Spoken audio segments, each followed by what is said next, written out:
দুপুরে গরম ভাতের সাথে সজনে ডাঁটার এইরকম পাতলা ঝোল হলে আর কোনো কিছুই লাগে না। নমস্কার বন্ধুরা, মনীষা রান্নাঘরে সবাইকে স্বাগত। আজ আমি আপনাদের সাথে শেয়ার করব সজনে ডাঁটার ভীষণই হেলদি এবং টেস্টি একটা রেসিপি, যেটা কিন্তু একবার খাওয়ার পরে মুখে স্বাদ লেগে থাকবে।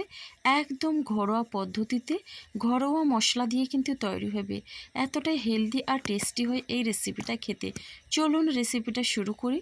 তো প্রথমেই এখানে আমি নিয়েছি হাফ কাপ পরিমাণে মুগের ডাল, আর এটা ওজন বলতে গেলে এখানে 150 গ্রাম। এখন দেখুন নিয়েছি সজনে ডাঁটা বেশ কয়েকটা। সজনে ডাঁটা দিয়ে মুগের ডাল বা মুগের ডাল দিয়ে সজনে ডাঁটার পাতলা ঝোল। এবার আমি প্রথমেই গ্যাসে একটা কড়াই বসিয়ে দিয়ে কড়াইয়ে আমি ডালটা দিয়ে দিলাম। এবার শুকনো খোলায় ডালটাকে নাড়াচাড়া করে ভেজে নেব। কোনো রকমে কিন্তু ডাল ভাজার জন্য আমি তেলের ব্যবহার করব না। আর ডালটা হালকা করে ভেজে নিলে ডালের মধ্যে যে কাঁচা গন্ধটা থাকে সেটা কিন্তু খুব সহজেই চলে যাবে। দেখুন এইভাবে নাড়াচাড়া করে মিডিয়াম ফ্লেমে রেখে ডালটাকে ভেজে নিতে হবে। খেয়াল রাখতে হবে ডালটা যেন কোনো রকমে পুড়ে না যায়। দেখুন এইভাবে করে ডালটাকে কিন্তু এখানে ভেজে নিয়েছি। সুন্দর একটা ডাল ভাজার গন্ধ বেরিয়েছে। এখন কিন্তু ডালটা ভাজা হয়ে গেছে, আর ডালটা আমি নামিয়ে ধুয়ে নেব। তার জন্য একটা পাত্রে জল নিয়েছি।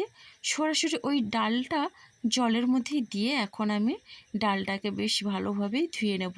ডালের মধ্যে কিন্তু এরকম সাদা পাউডার থাকে, তো ধুয়ে নেওয়ার পরে কিন্তু বোঝা যায়। এইভাবে জল পাল্টে পাল্টে কিন্তু ডালটাকে আমি বেশ পরিষ্কার করে ধুয়ে নিয়েছি। এবার কিছুটা পরিমাণে জল আমি কড়াইয়ে নিয়ে গরম করতে বসিয়ে দিয়েছি। এবার ওই জলের মধ্যে দিয়ে দিলাম আমি ডাল। এখন একটা কাঁচা লঙ্কা এইভাবে ভেঙে দিয়ে দিলাম। দিয়ে দিচ্ছি একটা তেজপাতা। আর এখন ডালটাকে ঢাকনা দিয়ে আমি সেদ্ধ হতে দিয়ে দিব। তো মিডিয়াম ফ্লেমে আমি রেখে দিয়েছি, ততক্ষণে সজনে ডাঁটা কেটে নেব। তো বন্ধুরা এখানে কিন্তু আমি 5 পিস সজনে ডাঁটা নিয়েছি, আর ছুরির সাহায্যেই আমি ডাঁটাগুলো কেটে নেব। এই ডাঁটাগুলো কিন্তু বেশি নরমও না, আবার বেশি শক্তও না। এই রকম ডাঁটা কিন্তু এই ঝোলের জন্য উপযুক্ত। এই রকম ডাঁটা দেখে অবশ্যই নেওয়ার চেষ্টা করবেন। আমি কিন্তু এইভাবে করে ডাঁটাটাকে কেটে নিচ্ছি, আর এই আঁশের মতো অংশগুলো সেগুলো কিন্তু তুলে ফেলে দিলাম। খুব সুন্দরভাবে ডাঁটা কাটা হয়ে গেছে। এখন আমি ধুয়ে নেব। এবারে আমি দেখে নিচ্ছি ডাল সেদ্ধ। দেখুন এখানে কিন্তু ডালটা সেদ্ধ হয়ে গেছে। মুগের ডাল বেশি সময় লাগে না সেদ্ধ করার জন্যে, অল্প সময়ের মধ্যে কিন্তু ডালটা সেদ্ধ হয়ে যায়। ডালটা আমি নামিয়ে নিয়েছি। এবার রান্নার জন্য ওই কড়াইয়ের মধ্যে দিয়ে দিচ্ছি আমি এখানে বেশ কিছুটা পরিমাণে সর্ষের তেল। প্রথমেই তেলটাকে বেশ ভালোভাবে গরম করে নিতে হবে। এবার তেলের মধ্যে ফোড়নে দিয়ে দিচ্ছি হাফ চামচ পরিমাণে গোটা জিরে, একটা শুকনো লঙ্কা, এখানে আছে এলাচ দুটো, আর দারচিনি একটা, আর দুটো আছে লবঙ্গ। তো এখন গোটা গরম মশলা সব কিছু মশলা দিয়ে এখন বেশ ভালোভাবেই নাড়াচাড়া করে নিচ্ছে। আর ফোড়নটাকে একটু ভাজা ভাজা করে নিতে হবে। ফোড়ন থেকে দেখুন মিষ্টি গন্ধ বেরিয়েছে, ভাজা ভাজা হয়ে গেছে। এখন আমি 1 ইঞ্চি পরিমাণে আদা এইভাবে বেটে রেখেছিলাম। এবার আদা বাটা দিয়ে তেলের সঙ্গে একটু নাড়াচাড়া করে নিচ্ছি।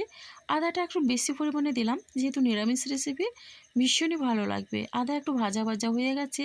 এবার একটা মিডিয়াম সাইজের টমেটো এইভাবে কুচি করে রেখেছিলাম। এখন আমি টমেটো কুচি দিয়ে বেশ ভালোভাবেই নাড়াচাড়া করে আদার সঙ্গে মিশিয়ে নেব। বন্ধুরা এখানে টমেটোটাকেও খুব সুন্দরভাবে কষিয়ে নিতে হবে, তাহলে টমেটোর মধ্যে যে একটা কাঁচা গন্ধ থাকে সেটা কিন্তু খুব সহজেই চলে যাবে। এখানে দুটো কাঁচা লঙ্কা চেরা দিয়ে দিলাম। কাঁচা লঙ্কা চেরা দিয়ে একটু নাড়াচাড়া করে ঢাকনা দিয়ে আমি এটা রান্না হতে দেবো 2 মিনিটের মতো। এতে করে কিন্তু টমেটো খুব সুন্দরভাবে সেদ্ধও হয়ে যায়, আবার গলেও যায়। দেখুন এখন আমি ঢাকনাটা খুলে একটু নাড়াচাড়া করে নিচ্ছি। এখন দেখে নিশ্চয়ই বুঝতে পারছেন টমেটোটা কিন্তু খুব সুন্দরভাবেই গলে গেছে। এই রেসিপিটা কিন্তু ভীষণই হেলদি। তো বন্ধুরা এখন আমি দিয়ে দিচ্ছি এখানে হলুদের গুঁড়ো, দিয়ে দিচ্ছি ঝাল লঙ্কার গুঁড়ো। এরপরে এখানে আমি দিয়ে দিচ্ছি জিরের গুঁড়ো। বেশি মশলা আমি ব্যবহার করব না। জিরের গুঁড়ো দিয়ে এখন বেশ ভালোভাবে মিশিয়ে নেব। তো তার আগে অল্প পরিমাণে দিয়ে দিলাম ধনে গুঁড়ো। এখানে কিন্তু শুকনো অবস্থায় মশলাটা দিয়ে বেশ ভালোভাবে একটু নাড়াচাড়া করে টমেটোর সঙ্গে কষিয়ে নেব। যেহেতু গুঁড়ো মশলা দিয়েছি, গ্যাসের ফ্লেমটা আমি লোতে রেখেছি, আর লোতে রেখে মশলাটাকে বেশ ভালোভাবে কষিয়ে নিচ্ছি।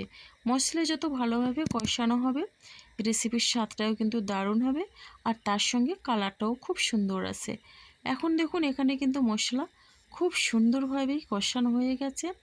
এখন আমি এখানে সেদ্ধ করে রাখা যে ডাল থেকে কিছুটা জল আমি দিয়ে দিলাম। এবার আমি বেশ ভালোভাবে মিশিয়ে নিচ্ছি। যে কোনো নিরামিষ দিনে কিন্তু সজনে ডাঁটার এই রেসিপিটা ভীষণই ভালো লাগে খেতে। এখন দেখুন ঢাকনা দিয়ে 1 থেকে 1.5 মিনিটের মতো মশলাটাকে হতে দেব, তাহলে কিন্তু ভীষণই ভালো লাগবে। দেখুন খুব সুন্দরভাবে কিন্তু এখানে মশলাটা আমার প্রায় হয়ে গেছে। এরপরে এখানে আমি দিয়ে দিচ্ছি সজনে ডাঁটা। এখানে কিন্তু আমি ডাঁটাটা সেদ্ধ করে নিই, সরাসরি কিন্তু আমি এই মশলার সঙ্গে ডাঁটাটা দিয়ে দিলাম। এবার ডাঁটা দিয়ে বেশ ভালোভাবেই নাড়াচাড়া করে নিচ্ছি। আমি কিন্তু এখানে 5 পিস ডাঁটা নিয়েছি, আর ডাঁটার পরিমাণ অনুযায়ী ডালটা নিয়েছি।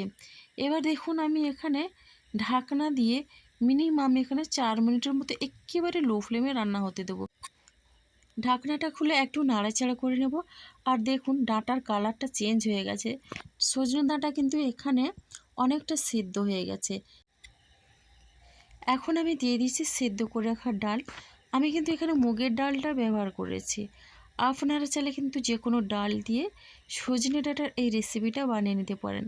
ভীষণই সুন্দর লাগবে, বাচ্চা থেকে বড় সবার কিন্তু ভীষণই ভালো লাগবে।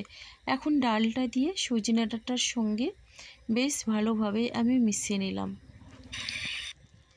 এবারে আবারও একটু দিয়ে দিচ্ছি জল। একটু ঝোল ঝোল থাকবে, মানে ডাল যেইভাবে হয় সেইভাবে আমি বানাবো।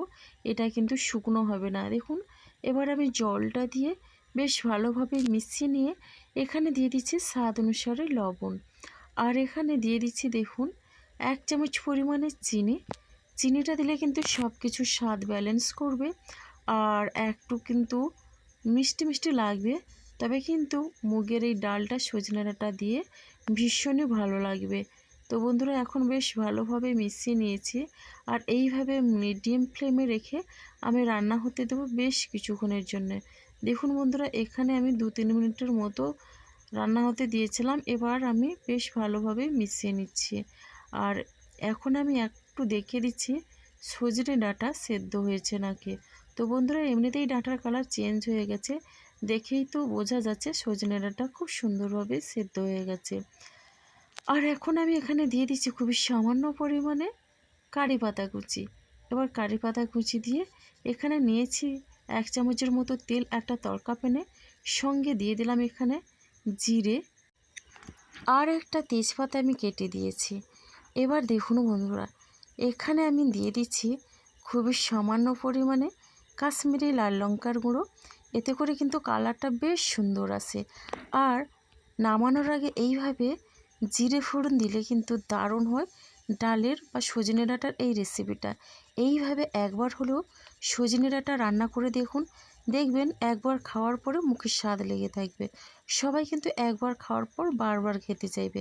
এখন আমি ওই ফোড়নটা দিয়ে বেশ ভালোভাবে মিশিয়ে নিয়ে এখানে দিয়ে দিচ্ছি গরম মশলা গুঁড়ো। গরম মশলা গুঁড়ো দিয়েও একই রকমভাবে বেশ ভালোভাবে মিশিয়ে নেব। তো বন্ধুরা পরিবেশনের জন্য কিন্তু একেবারে রেডি সজনে ডাঁটার এই রেসিপিটা। ভালো লাগলে লাইক, কমেন্ট, শেয়ার এবং সাবস্ক্রাইব করে আমার পাশে থাকবেন। তো বন্ধুরা দেখলেন তো কয়েক মিনিটের মধ্যেই কিন্তু রেডি হয়ে গেল সজনে ডাঁটার এই রেসিপিটা।